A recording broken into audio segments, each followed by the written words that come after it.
Tudo bem, meus queridos? Prazer novamente aqui estar com vocês.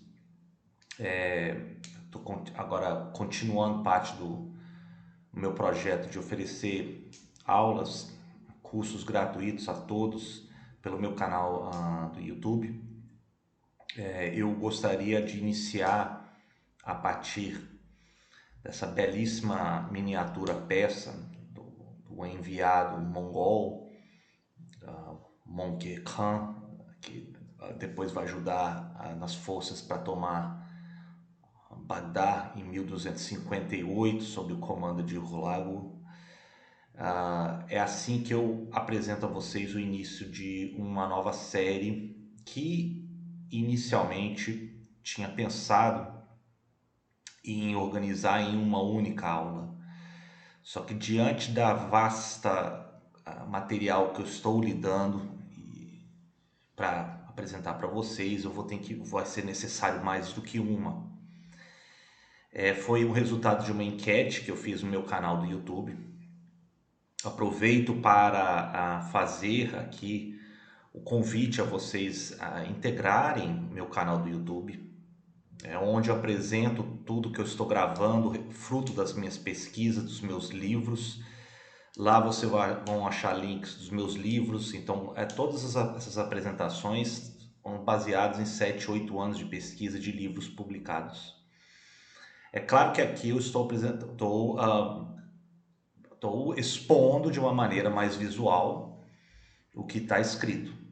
E é uma parte de uma apresentação introdutória, e mesmo sendo introdutória, a história asiática ela é vasta. Então temos já mais de uma centena de vídeos. Estou muito satisfeito pelo fato de já ter quase que 10 mil seguidores.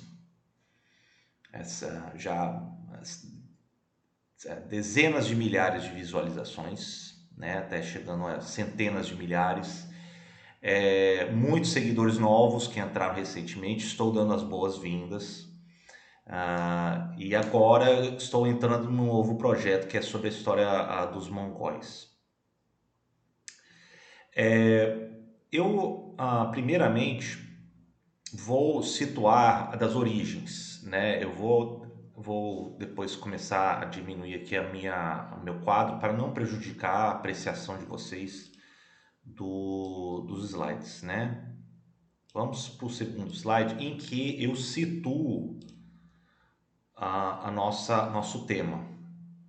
Essas das origens até a ascensão do talvez o maior líder mongol conhecido, que vai ser o Temujin Khan ou Genghis Khan, no século XIII. Eu vou tentar ser o mais breve possível, mesmo porque eu entendo que existe aí uma necessidade, uma demanda mais compacta, mas ao mesmo tempo não quero também simplificar demasiadamente as exposições. Se vocês puderem ter a paciência, né, de acompanhar, certamente vocês ganharão também um maior entendimento, nem que seja introdutório, da história dos mongóis, que é absolutamente fascinante, que passou por uma revisão nas últimas décadas, que deixaram de serem considerados como meros bárbaros cruéis, quase que sinônimos, né, de cruentos, desorganizados, e para entender a sofisticação das suas alianças, formação política, a sua adaptação e fluidez política, militar, ideológica, e adaptação aos costumes locais, junto com a questões também de várias nações ali nas estepes da Ásia Central. E os mongóis é uma grande entidade, assim como haverá também a grande entidade de nações, de famílias túrquicas, ou como alguns autores preferem se referir como os turcos. Eu vou preferir falar túrquicos porque existe uma pletora de povos túrquicos. Um deles o que vai se consolidar lá na região da Anatólia, lá na região mais ocidental ali do Oriente Médio, da Ásia, que vai ser ali hoje a Turquia, né? Entre outros povos.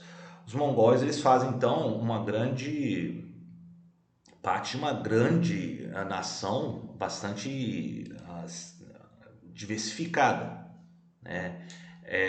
Eu vou aqui então passar para dos slides que é como a gente situa. Vou diminuir um pouco mais a minha imagem para vocês poderem ler aí o mapa. Temos aí a situação de grandes famílias linguísticas que surgem na Ásia. Então você tem em vermelho, e percebe que não necessariamente são contíguos, né? São a família túrquica. Um dos exemplos vai ser o turco hoje. Mas os uigures também descendem também dessa família, né? Você tem, entre outros, né? Você tem a grande família em verde aí, tungússica. Talvez o coreano e o japonês possa ter vindo num desdobramento posterior dessa grande família tungússica. E o que nos interessa aqui também muito é o em azul, que é a grande família das línguas mongólicas. Então, assim que situamos os mongóis, situamos em termos etno e linguísticos. Agora entendam, como tudo na história, isso não é estanque, né? Houve misturas, primeiro que as línguas mudam ao longo do tempo.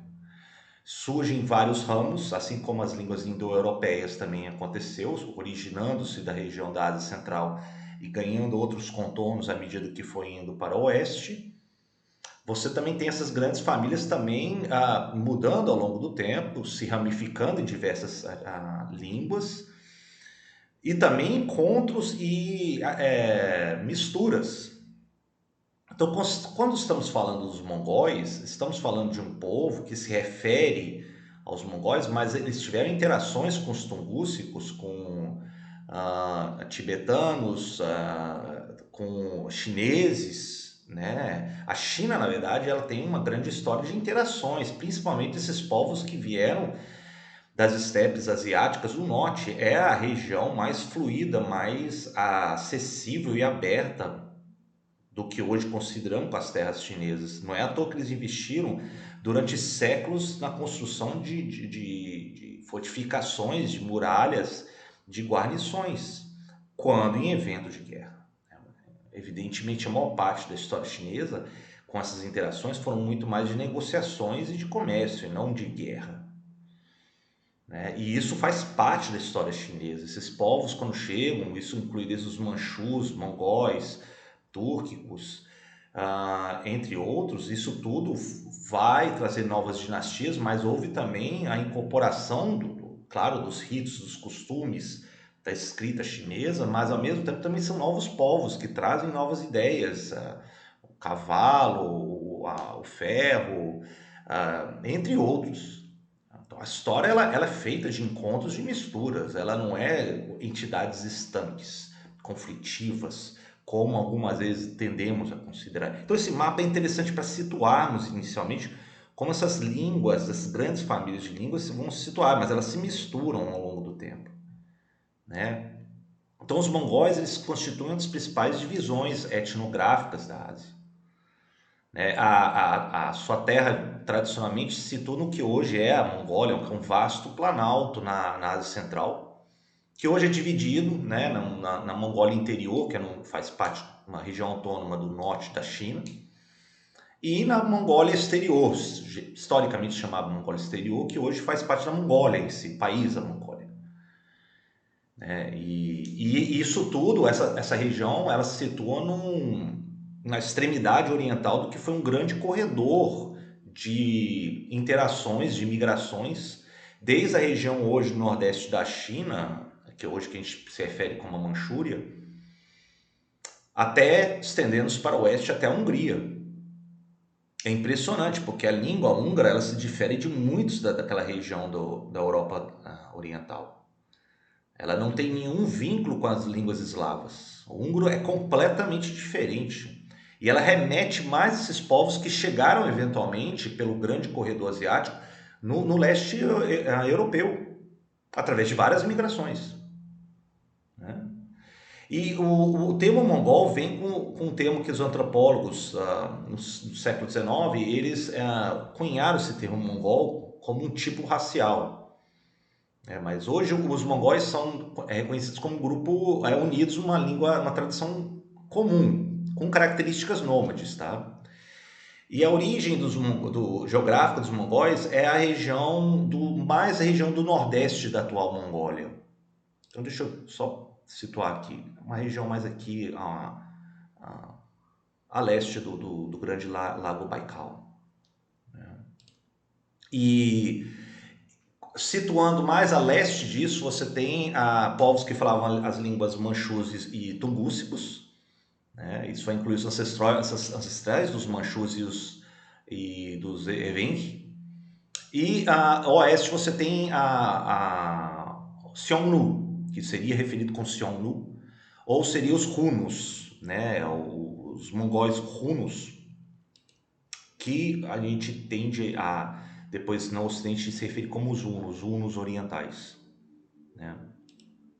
E todos esses depois vão ser sucedidos por povos de línguas túrquicas, né? Então, os mongóis eles vão acabar sendo, com as interações e guerras, conflitos com outros povos, muitas vezes eles são deslocados e muitas vezes são absorvidos, misturados. E com o resultado disso, os mongóis eles se encontram em várias partes do que hoje é a Mongólia. Alguns se situam no sul da Sibéria russa, alguns até mesmo chegando na região do Mar Cáspio, né, a oeste, nas regiões da Rússia atual.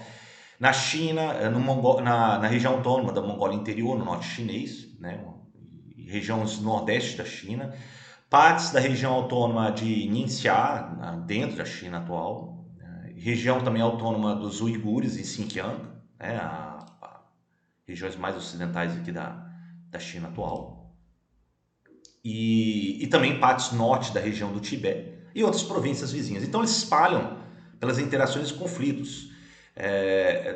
Eu sempre gosto de chamar atenção para a parte das interações, não apenas de conflitos. Então, os mongóis, o que eles se originaram, depois com o tempo eles vão indo muito além da região originária, né?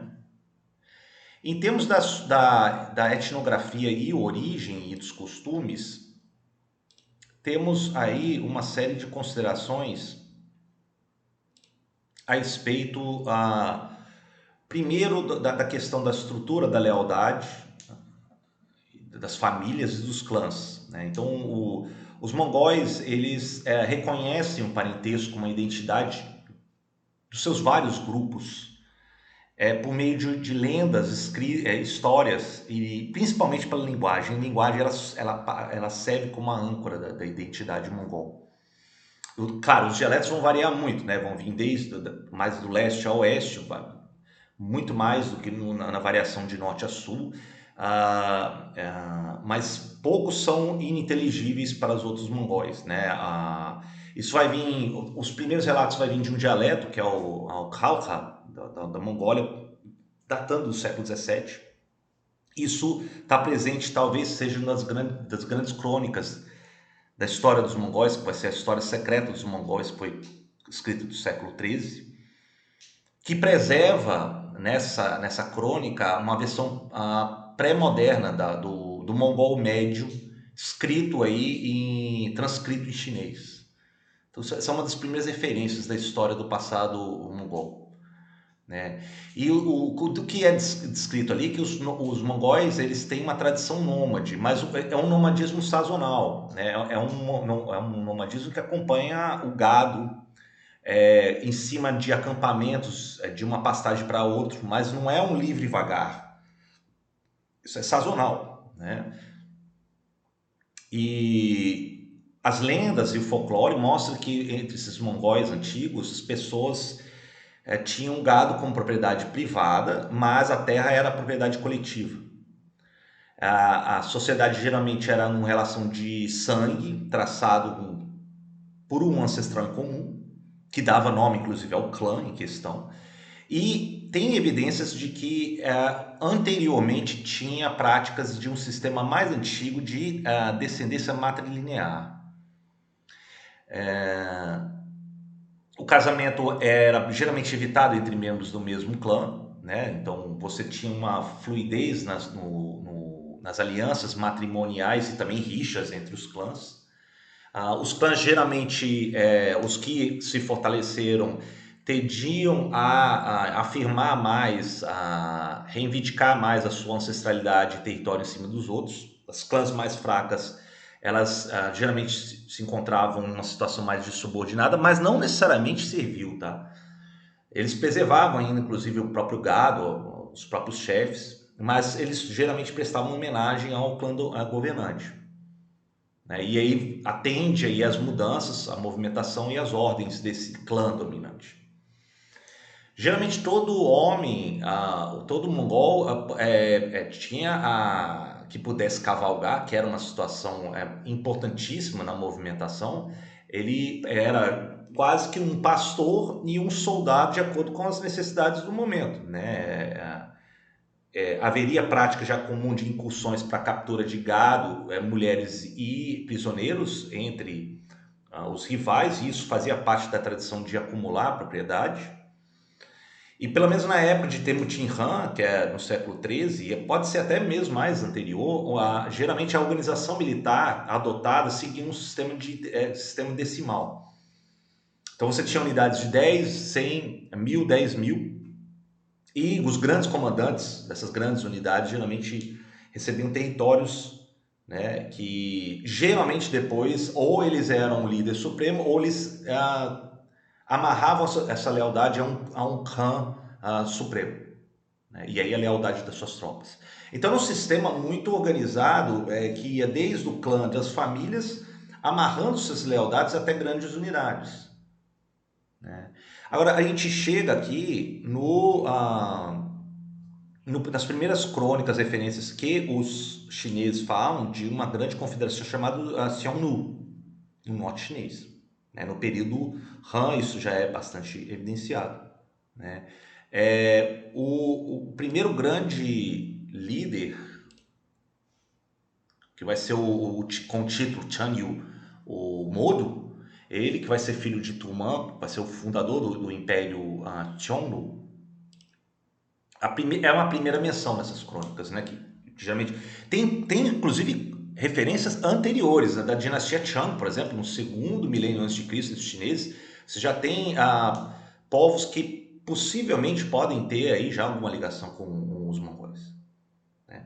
Mas o Xiongnu são as primeiras crônicas mais evidentes, né? Por volta do século V, IV a.C., os Xiongnu são considerados os ancestrais mais remotos dos mongóis. Xiongnu, eles criam um grande império na Mongólia, e enquanto no mesmo período, já na dinastia Qing, a dinastia Han, então Qing de 221 a 206 a.C., e a dinastia Han de 206 a.C. a 220 depois de Cristo, Xiongnu já estava unificando uma confederação muito estável ali na região norte chinesa, né? E o seu fundador, talvez o auge venha na época de Modu, né? Ou portanto durante a dinastia Han chinesa.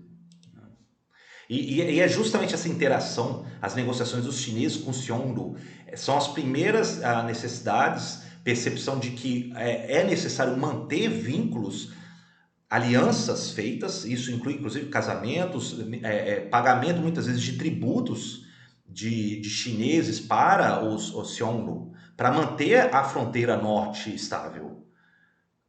Então tem já uma preocupação aí na história chinesa de você apaziguar ou até mesmo se submeter a uma hegemonia ao norte, né? O Xiongnu é um claríssimo exemplo, e não é à toa que nesse período da dinastia Qin, da dinastia Han, começa a ter uma grande preocupação e começar a construir uma série de guarnições na fronteira norte chinesa.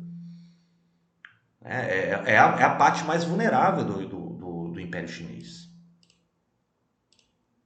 Enfim,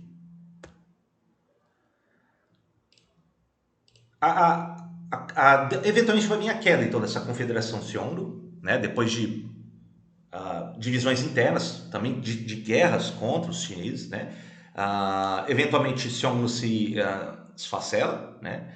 Algumas clãs do sul de Xiongnu se rendem aos chineses, estabelecem na China, ligeiramente vão ser absorvidos no sistema chinês. Regiões mais do norte de Xiongnu migram, muitos migram para o oeste, né? Inclusive alguns dos seus descendentes depois, os hunos, né? Lá no quinto século depois de Cristo, nesse deslocamento, vão ir, por exemplo, como é mencionado no Ocidente, como Átilo Huno, no quinto século depois de Cristo. Né? Mas é claro que a gente está vendo povos que se misturam, se deslocam através de várias gerações. Né? Na região da Mongólia, você tem os Xiongnos vão ser cedidos por outros povos de língua túrquica e de outros povos que são identificados como os mongóis, falantes da família mongol. Né? Entre esses povos considerados mongóis, você tem um grupo de tribos, se podemos usar esse termo, mais importantes são referidos como Xiangbi, né? Que pode ser falantes da língua dos tungúsicos em vez dos mongóis. Isso foi registrado nos anais da dinastia Han. E também há referência de um povo chamado Chuanchuan, ou Zhongjing, né, dos séculos 4 e 6 depois de Cristo, que alguns historiadores depois identificam eles como os ancestrais dos ávaros, que vão migrar para a Europa ao longo das planícies até chegar na região do rio Danúbio, e que depois vão ser, né, derrotados na região da Hungria por Carlos Magno no século VIII. Então a gente tem aqui uma figura da grande confederação de Xiongnu, a Xianbei aqui situados, né? E situados aqui entre os citas, povos túrquicos, e também aqui entre os povos tungúsicos, e a dinastia Han situada aqui um pouco mais ao sul.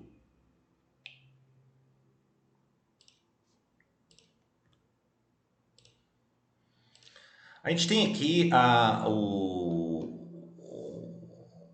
as primeiras referências aos túrquicos também. Essa estela são as chamadas inscrições de Orkhon, né, do Vale do Orkhon. Ela vem da época da dinastia Tang chinesa, ou seja, de 618 a 709, final do século VII depois de Cristo, portanto. Esses túrquicos na região da Mongólia, eles são referidos na tradição chinesa como os Tuchue, que eram inicialmente governados pelos Chuanchuan. E esses Tuchue, ou os túrquicos, ou turcos como queira, eles derrotaram seus mestres anteriores, depois eles tomaram o controle de toda a região da Mongólia. Eles vão centralizar sua administração, poderio em torno do rio Orkhon, né? Orkhon, como se fala, que é da parte na região norte da Mongólia. Esses túrquicos de Orkhon, eles vão ser contemporâneos da dinastia Tang e eventualmente eles vão negociar ou enfrentar em períodos de força ou fraqueza, portanto, com os chineses da dinastia Tang. Né? Esses túrquicos vão ter uma centralidade maior na agricultura, né, como elemento marcante da sua economia, e uns dos seus sucessores vão ser os uigures, né, que aí os uigures, também de origem túrquica, vão se estabelecer nas regiões dos vales férteis e dos oásis ali nas regiões da Mongólia e também pela Ásia Central e regiões ocidentais da China.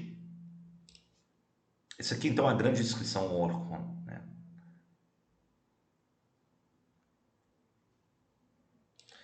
E passamos aí aos Khitans, que ascendem no século 11 depois de Cristo na Mongólia, na região norte e nordeste da China, durante o que vai ser conhecido como a dinastia Liao, de 907 a 1125. E nisso aparece a primeira vez os mongóis como uma lista de nações registradas no período Tang e depois aí a referência nas suas interações com a dinastia Liao. Então os Khitans, ou Khitai, que é da qual vem a palavra Katai, que é muito usado depois como referência nas narrativas europeias da China, vai governar boa parte da região norte e nordeste da China e boa parte da Mongólia no final do século X, século XI e até meados do século XII. Né? Os Khitans eles estabelecem essa dinastia, Liao, né? Eles podem ter alguma ligação com os mongóis, tiveram origem na região do nordeste da China, do que também é parte do hoje como Mongólia. E como outras dinastias chinesas, a dinastia Liao vai exercer seu poder, inclusive sobre os mongóis que faziam parte do seu reino, né? Geralmente enfraquecendo, jogando uma clã, um grupo mongol contra outro. Essa divisão. As fontes da dinastia Liao registram então essa prática, né? E eles registram também uma prática entre os mongóis que era muito interessante, que cabe a gente registrar aqui, que é o conceito do Khamag, né? Khamag, ou a Khamag Mongol Uls, que seria a nação de todos os mongóis, que depois vai ser evocado na literatura mongol, na historiografia mongol, né? De você buscar a união de todos os povos mongóis, esse conceito do Khamag, né? Então a gente tem um mapa aqui, por exemplo, onde os Khitans tinham estabelecido. Percebam que tem os Chujens, que a gente vai falar logo na fronteira aqui, a norte e nordeste. Tem os Tanguts, de ligação mais com os tibetanos no reino de Xia, que seria Xia ocidental. E os chineses da dinastia Song, que estavam gradativamente se consolidando mais as regiões meridionais. E a dinastia Liao aqui, evidente. E retrato aqui de alguns Khitans. Depois viria a queda dos Khitans e a ascensão dos Chujens, como eu apontei para vocês, né, que é um povo mais tungústico, que vai assumir a região toda norte e central da China, e vai estabelecer uma dinastia, a dinastia Qin, a dinastia dourada, portanto. E são esses que vão ser referidos depois no Ocidente como os tártaros, que eles pegam um trocadilho com do latim, um termo latim que é tártaros, que também se refere ao inferno. Né? Uma grande carga aí, portanto, de preconceito nessa região. Né? Os mongóis, ocasionalmente, vão se aliar e vão ser também rivais de Qin e também contra os Khitans de Liao. Né? Vou passar aqui adiante, um dos líderes de Khitan Liao, que vai ser Yelutati, aqui retratado na região de Qin, de Khitan Liao, desculpa, né?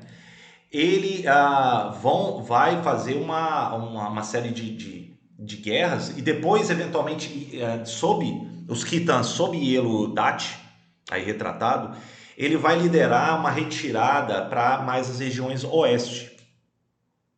E ali na região do Cazaquistão atual, isso é importantíssimo, vai estabelecer um Kanato, ou seja, sob a direção de um Khan. Interessante que a palavra Khan, a gente fala Khan, mas Khan vai ter uma origem túrquica. Né? Então você vê como é que as misturas dos termos também se observam.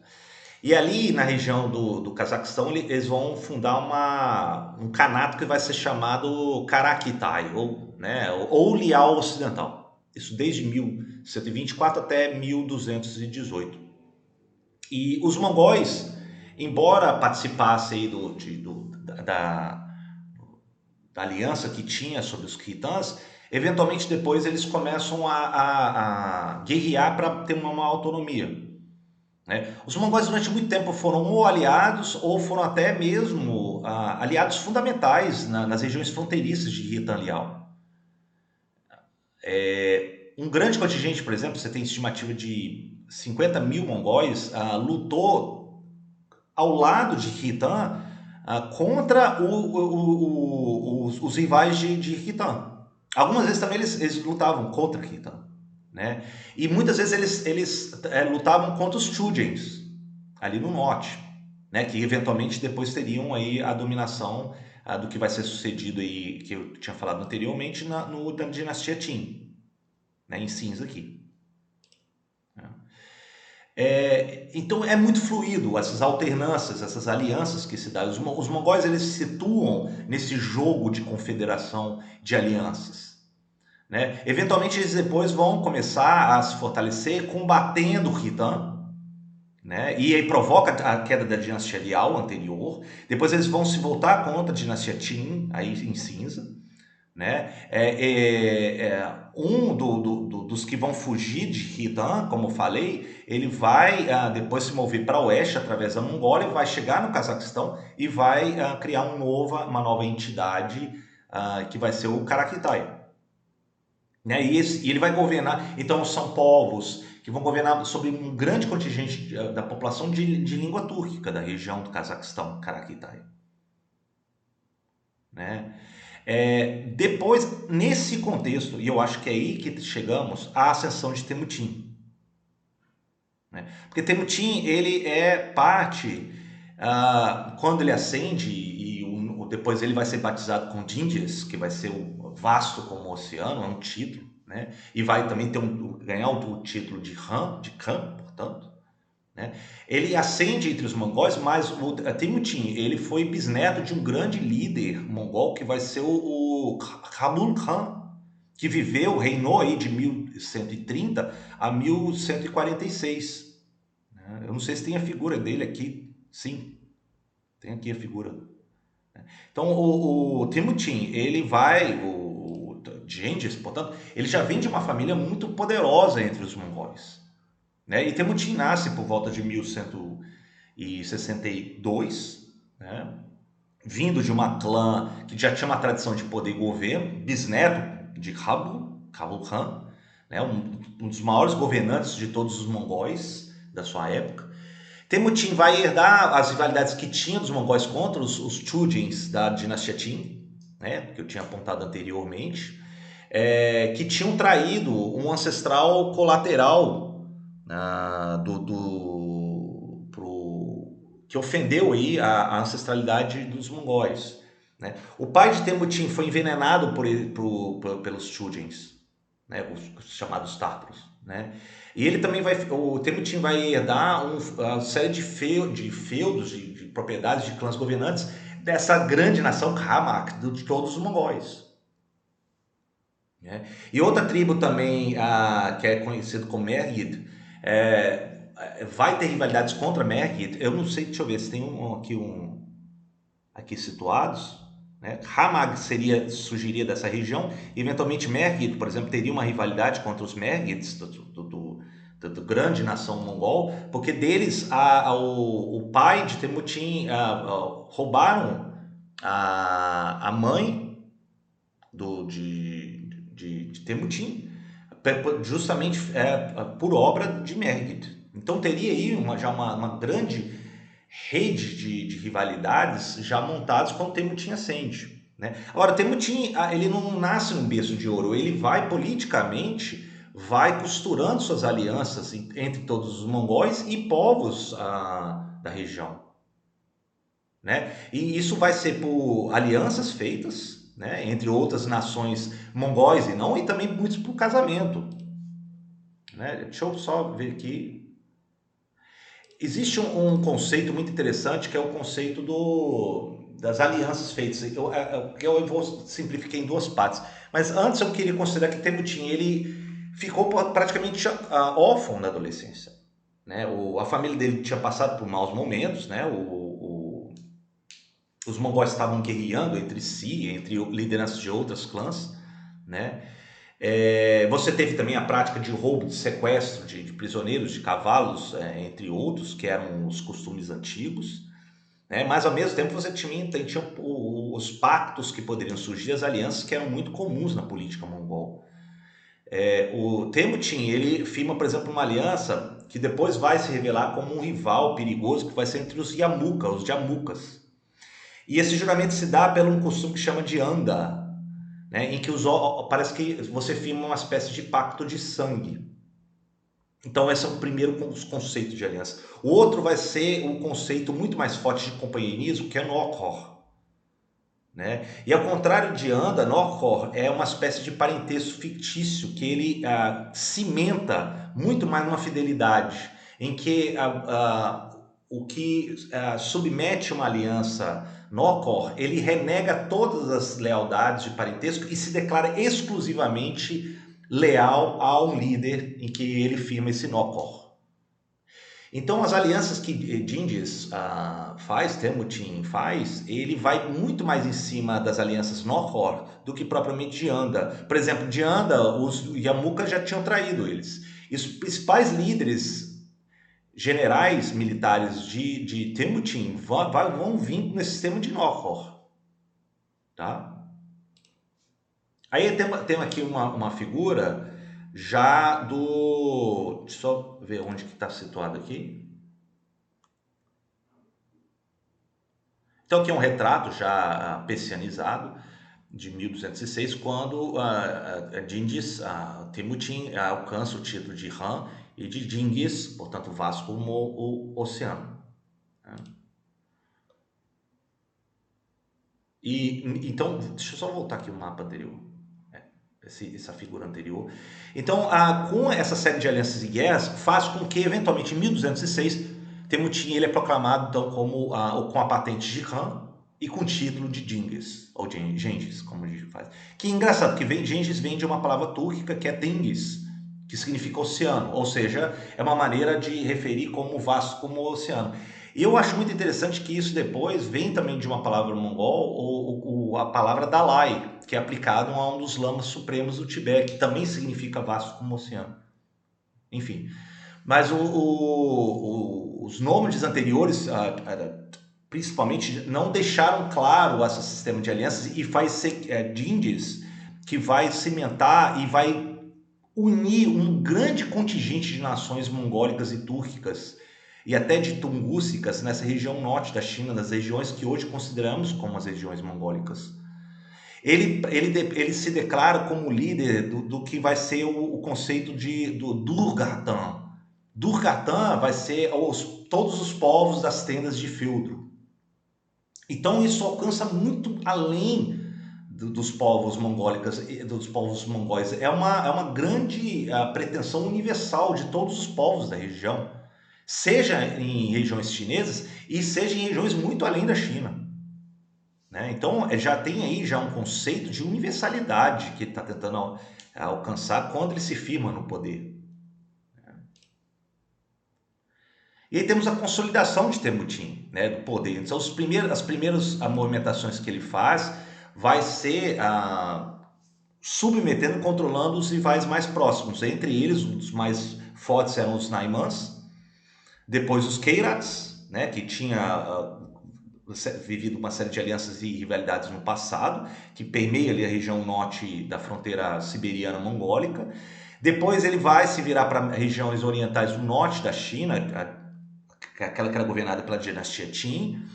Depois ele vai para o sul, quase atingindo o rio Yangtze, ou o rio Changjiang, né? Na região noroeste da China, ele vai estender sua dominação na região da Mongólia interior. Ele vai enfrentar um pequeno estado, que vai ser o estado do Xinjiang, essa região mais aqui a oeste. Né? Ele deixa para o momento posterior a dinastia Song meridional, o Songnan, que a gente vai ver. Né? E embora os Songs meridionais aí retratados, eles vão ficar aqui consolidados no século XII, XIII, ao sul do rio Yangtze. Isso vai fazer com que... Deixa eu só diminuir aqui minha figura, porque eu estou entrando aqui no meio do texto. Depois eu volto a aparecer para vocês. Essa dinastia Song meridional, ela desde 1127 a 1276, eles vão concentrar sua hegemonia nas regiões mais quentes ao sul do Yangtze, e também vão, inclusive, buscar uma hegemonia na região da Indochina, que a gente fala hoje, a região da Indochina, do Vietnã, né? Mas o nosso foco aqui é o que é em torno de Gengis Khan. Né? Então, entre 1207 e 1215, você tem uma série de alianças depois para consolidar as fronteiras e o poderio de Gengis Khan. Né? Então, Gengis usa alguns aliados khitans no norte e nordeste da China.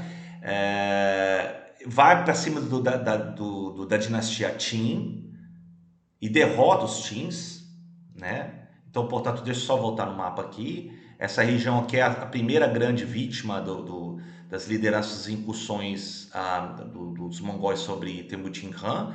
Depois ele vai para cima de Xixia, empurra os Songos meridionais para o sul do Yangtze, né? Isso fique claro. Também empurra o que depois vai ser o reino de Goguryeo na Península Coreana, né? Ele praticamente ao longo do rio Yalu para o sul, né? E vai se tornar, então, evidentemente, o maior líder asiático de sua época no início do século XIII. Né?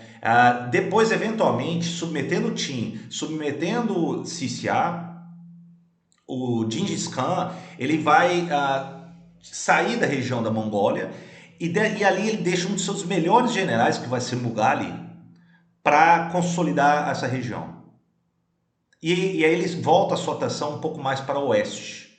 E aí ele derrotando os Naimans, que era uma das últimas tribos poderosas na Mongólia resistentes, né? O filho do último governante dos Naimans, que vai ser o Kutluk, ele vai fugir para Karakitai, lá no Cazaquistão. Ele vai se casar com a filha do último governante, né? E depois ele vai depor o último governante contra ele, que era de Karakitai, e ele vai se tornar então o principal aliado, o regente nessa região.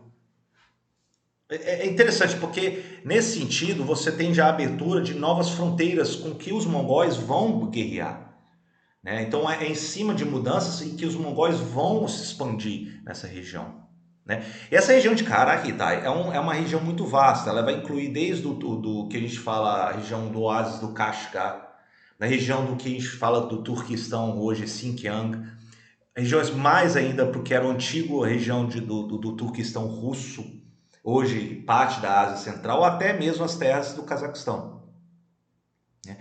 Kutluk, que tinha fugido para essa região, ele inclusive ele leva o fervor budista da sua nação e ele persegue a maioria que era islâmica dessa região. Isso vai provocar um turbilhão, porque a maioria da população muçulmana fica extremamente descontente com o que Kutluk promove. Lembrando que Kutluk vem de umas nações ainda remanescentes rivais dos mongóis, que era da tribo da nação dos Naimans. Então, quando Gengis manda um dos seus generais, para ser o general Jeb ele chega, ele conta com esse apoio da população muçulmana local de Karakitai, né? Ele proclama, inclusive, a liberdade de religião e busca proteger essa população muçulmana e não impor uma outra religião sobre a população muçulmana, como Kutluk tinha feito. Isso eu acho muito importante porque isso começa a mostrar que mostra um lado muito inteligente, tolerante dos mongóis no seu projeto de hegemonia, né? Que muitas vezes buscava o apoio da população e não impor um sistema como tradicionalmente eles são retratados como os cruéis e por assim vai. Enfim. E aí temos então o sistema de alianças em andamento. Depois, eventualmente, os mongóis vão tomar as terras de Karakitai, depois do general Cheb. Isso vai abrir o caminho para Gengis Khan tomar a região da Khwarezmia ou Khwarezm, né? Regiões muito férteis da região da Ásia Central ali na Amudária, o antigo rio Oxus, hoje a região Turcomenistão e Uzbequistão. Isso deu uma alternativa para os mongóis depois atacarem em outra frente contra os chineses, controlando rotas comerciais muito rentáveis, que a gente se refere como a Rota da Seda, né? Esse ganho de Khwarezmia também vai proteger contra o perigo de um outro flanco que pudesse, atacar os mongóis, né? E também ganha grandes assentamentos urbanos prósperos da região da Ásia Central, né? E aí somente assim Gengis volta sua atenção novamente para as regiões mais próximas da China. Ele deixa as regiões das campanhas lá mais contra a Mesopotâmia, contra os persas, contra as terras russas para outros dos seus líderes, né? As regiões europeias ele deixa para os seus filhos, ele deixa para os seus melhores generais, e ele, voltando-se para a China, ele vai novamente lidar com o estado Xinjiang, dos Tanguts.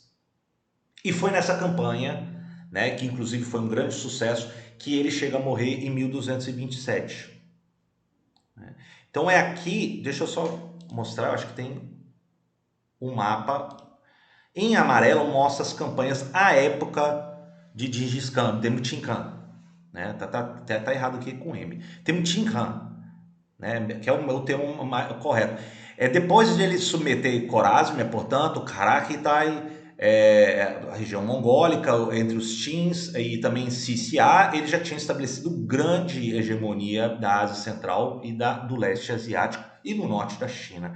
Restava, portanto, ele morre na campanha contra o Xia, mas os seus descendentes, os seus filhos, vão começar a herdar um magnífico império, que, claro, pela vastidão, ele vai tender a ter a sua fragmentação. Né? Uma vertente vai vir depois e eventualmente em 1258 vai sitiar e capturar Bagdá. Outra vai vir ao longo do Volga e vai começar a atacar uma série de lideranças russas da época, que depois, pela tradição, tendemos a se referir como ao Kanato da Horda Dourada, ou antiga Ordem Azul, que se chamava, né? E outra vertente vai vir a partir do norte, vai começar a fustigar a dinastia Song, que eventualmente vão depois consolidar uma outra dinastia, a dinastia Mongol, a dinastia Yuan, sobre todas as terras chinesas no século XIII em diante, com Kublai Khan, um dos descendentes aí ligados à grande nação mongol. Então eu vou terminar por aqui. Eu queria que vocês entendessem essa primeira aula como uma primeira situação em que a ascensão, primeiro dos costumes, das origens dos mongóis, depois uma série de alianças e guerras contra várias nações da região, e como é que vai depois se consolidar um conceito de uma ampla nação de todos os mongóis, e isso inclui depois, eventualmente, uma grande extensão de todos os povos das tendas de feltro. E com, claro, a ascensão, a consolidação do maior líder mongol, que vai ser Temujin Khan, a partir de 1206 até a sua morte em 1227. Agora, a aula que vem iremos ver a partir da morte de Temujin Khan, né, e como que depois vai se fragmentar isso nessas grandes extensão das dominações do Império Mongol, né, meados do século XIII em diante. Tá bom? Vou encerrar por aqui.